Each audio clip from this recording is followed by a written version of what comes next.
निवडणूक आयोगाचे पत्र प्राप्त झालेले आहेत आणि सदर पत्रान्वये जिल्हा न्यायालयामध्ये ज्या प्रकरणांमध्ये अपील झालं होतं आणि त्या अपीलाचा निर्णय जर 22 तारखेनंतर प्राप्त झाला असेल, म्हणजे 23 तारीख, 24 तारीख, 25 तारीख, तर अशा ठिकाणी आयोगाने निवडणूक स्थगित करण्याचे निर्देश दिलेले आहेत.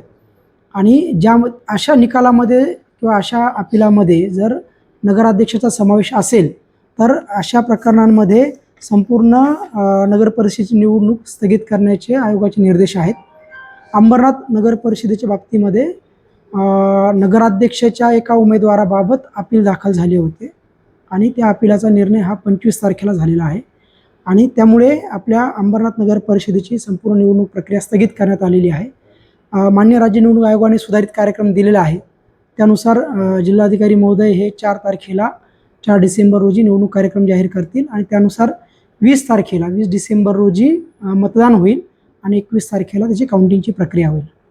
काही नागरिकांमध्ये संभ्रम निर्माण झाला होता सर, याबाबत काय सांगाल? नाही, संभ्रम आता क्लिअर आहे की निवडणूक प्रक्रिया स्थगित करण्यात आलेली आहे आणि सुधारित 4 तारखेला कार्यक्रम जाहीर होईलच, पण आयोगाने मान्य राज्य निवडणूक आयोगाने देखील त्यांच्या पत्रामध्ये 20 तारखेला मतदान प्रक्रिया आणि 21 तारखेला काउंटिंग मतमोजणी हा कार्यक्रम दिलेला आहे.